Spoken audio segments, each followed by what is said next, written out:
Ini dia Diwakar Bisoye, pria berusia 65 tahun dari negara India yang mempunyai penyakit langka, yaitu sekujur tubuhnya ditutupi oleh benjolan tumor.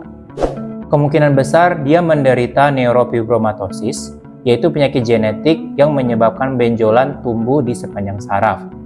Selain benjolan, penyakit ini juga dapat menyebabkan gangguan pendengaran, keseimbangan, dan penglihatan pada penderitanya.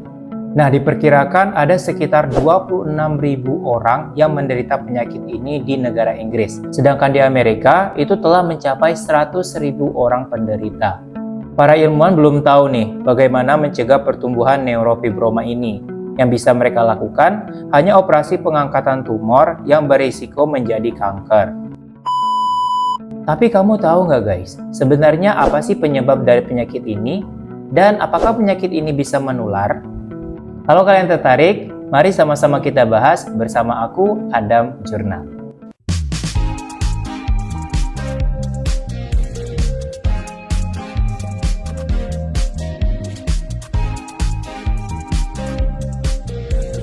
Oke guys, jadi berdasarkan diagnosa yang diberikan oleh dokter, ternyata Diwakar Bisoye ini itu menderita suatu penyakit yang sangat langka, yaitu penyakit neurofibromatosis. Tapi sebenarnya kalian tahu nggak apa sih neurofibromatosis itu? Neurofibromatosis adalah kelainan genetik yang menyebabkan terbentuknya tumor pada jaringan saraf, misalnya seperti saraf tulang belakang, otak, dan juga selaput otak. Tumor tersebut biasanya bersifat jinak, namun pada beberapa kasus, kondisi ini bisa berkembang menjadi tumor ganas atau kanker. Nah, neurofibromatosis itu dapat diklasifikasikan menjadi 3 tipe. Yang pertama adalah neurofibromatosis tipe 1 atau NF1. Terus yang kedua, neurofibromatosis tipe 2 atau NF2. Dan yang ketiga, schwannomatosis.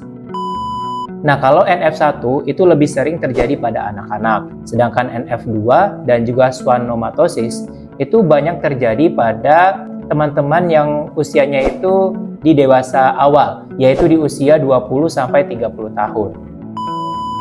Berbicara tentang penyakit ini, sebenarnya apa sih penyebab dari neurofibromatosis? Dan apakah penyakit ini tuh bisa menular dari satu orang ke orang yang lain? Nah, kalian harus tahu nih guys, neurofibromatosis ini tuh kondisi medis yang disebabkan oleh mutasi atau perubahan genetik. Kabar baiknya, penyakit ini tuh sifatnya tidak menular ya dari penderita ke orang lain. Soalnya kan penyakit ini disebabkan oleh kelainan genetik. Jadi kalau kamu punya riwayat keluarga yang mengidap penyakit ini, kemungkinan kamu juga bisa terkena penyakit yang sama. Namun, kalau keluarga kamu nggak ada silsilah yang punya penyakit ini, ya kamu bisa tenang ya guys. Nah, jenis gen yang terdampak dan juga menyebabkan neurofibromatosis ini itu sebenarnya berbeda-beda, tergantung dari tipe atau jenis dari neurofibromatosis-nya. Nah, yang pertama neurofibromatosis tipe 1. Kondisi ini disebabkan oleh mutasi genetik pada kromosom 17. Kromosom 17 ini merupakan gen yang memproduksi protein neurofibromin, yaitu suatu protein yang berfungsi untuk mendukung proses pertumbuhan sel-sel yang ada di dalam tubuh, serta mencegah sel-sel tersebut berkembang menjadi tumor. Terus tipe yang kedua yaitu neurofibromatosis tipe 2, itu merupakan kondisi di mana terjadinya perubahan dari mutasi genetik pada kromosom tipe 22. Mutasi genetik ini menyebabkan terjadinya penurunan kadar protein Merlin, sehingga memicu pertumbuhan sel saraf yang tidak terkontrol. Dan tipe yang ketiga yaitu schwannomatosis. Nah, penyakit ini terjadi karena adanya perubahan atau mutasi genetik pada gen SMA-RCB1 dan juga LZTR1. Kalau misalkan ada seseorang nih yang terkena penyakit ini, kira-kira gejala yang timbul itu apa aja ya? Oke, gejala neurofibromatosis itu sebenarnya cenderung bervariasi, tergantung pada jenis dan juga bagian sel saraf yang terdampak. Kalau neurofibromatosis tipe 1 itu punya 9 gejala. Nah, yang pertama, terdapat bercak berwarna kecoklatan pada kulit. Terus yang kedua, munculnya bintik kecoklatan berkelompok di sekitar ketiak, area genital, dan juga di bawah payudara. Yang ketiga, terdapat benjolan pada bagian iris mata. Terus yang keempat, terdapat benjolan lunak pada permukaan kulit ataupun di bawah lapisan kulit. Nah, benjolan ini biasanya itu bakal bertambah banyak seiring dengan pertambahan usia. Terus yang kelima, kelainan postur dan juga bentuk tubuh, misalnya seperti skoliosis. Terus ukuran kepala menjadi lebih besar atau yang kita sebut dengan makrosefali, atau betis terlihat membengkok. Yang keenam, gangguan pertumbuhan dan perkembangan anak, misalnya seperti speech delay. Yang ketujuh, gangguan di otak yang dapat menyebabkan migrain dan juga epilepsi. Selanjutnya, gangguan perilaku seperti Attention Deficit Hyperactivity Disorder atau ADHD dan juga autisme. Dan yang kesembilan, yang terakhir nih, terjadinya gangguan dalam membaca dan juga menulis. Oke, selanjutnya gejala yang timbul di neurofibromatosis tipe 2. Tapi sebelum itu kalian harus tahu ya guys, NF2 ini tuh jenis neurofibromatosis yang jarang banget terjadi kalau kita bandingkan dengan neurofibromatosis tipe 1. Nah, kondisi ini dapat berkembang pada seluruh kalangan usia. Namun, lebih banyak ditemukan pada pasien remaja atau berusia sekitar 20-30 tahun. Nah, gejala yang ditimbulkan oleh NF2 ini itu ada 9 juga nih guys. Yang pertama, terjadinya gangguan pada pendengaran. Yang kedua, tinnitus atau telinga berdenging. Kemudian katarak, sensasi mati rasa di sekitar wajah, lengan, dan juga kaki. Vertigo, kejang, kesulitan menelan, nyeri punggung, dan yang terakhir, nyeri pada bagian kepala. Nah, yang terakhir, tipe yang terakhir yaitu schwannomatosis. Tapi sebelum kita bahas tentang gejalanya, kalian harus tahu dulu nih. Schwannomatosis merupakan suatu kondisi yang ditandai dengan adanya pertumbuhan tumor pada saraf kranial, sumsum tulang belakang, dan juga saraf perifer. Namun, jenis tumor ini jarang banget terjadi pada saraf yang membawa informasi suara, dan juga keseimbangan dari telinga bagian dalam ke bagian otak. Oke, gejala yang ditimbulkan dari tipe yang ketiga ini itu ada 3 nih guys. Nah, yang pertama, nyeri kronis yang dapat terjadi pada seluruh bagian tubuh. Terus yang kedua, mati rasa pada beberapa bagian tubuh. Dan yang ketiga, yang terakhir, hilangnya massa otot. Oh ya guys, kalian juga harus tahu, kalau misalkan neurofibromatosis itu merupakan suatu penyakit yang harus segera ditangani.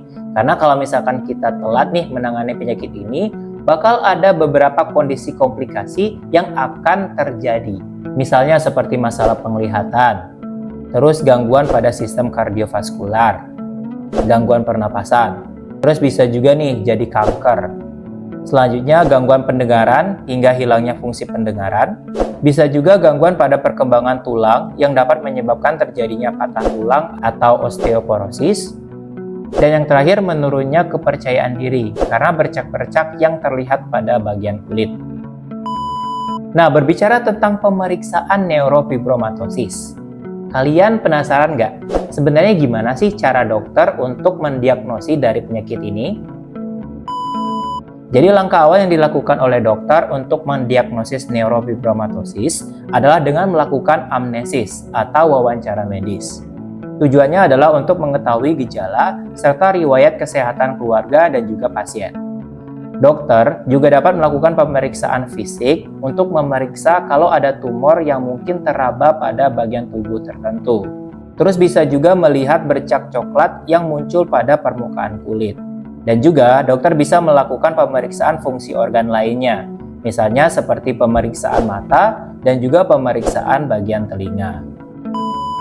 Oke, sekarang kita bahas tentang pengobatan dari neurofibromatosis.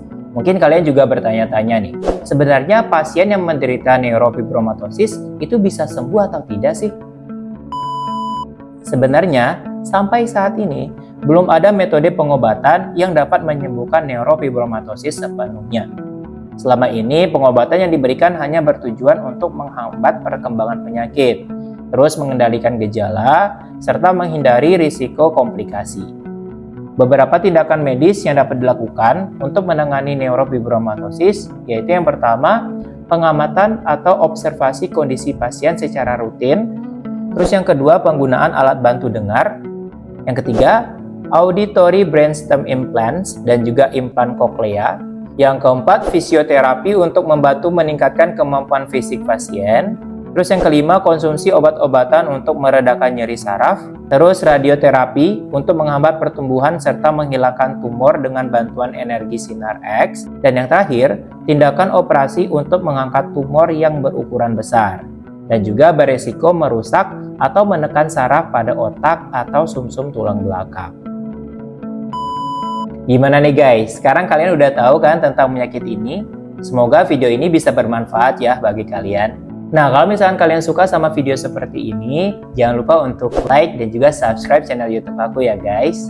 Oh ya, kalau misalkan kalian punya pertanyaan terkait sains, terus kesehatan hewan, dan juga kesehatan manusia, jangan lupa untuk tulis pertanyaan kalian di kolom komentar ya guys.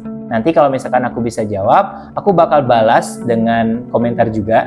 Atau aku bakal buat video khusus terkait dengan pertanyaan kalian tadi. Oke, terima kasih sudah menonton. See you on the next video. Bye-bye.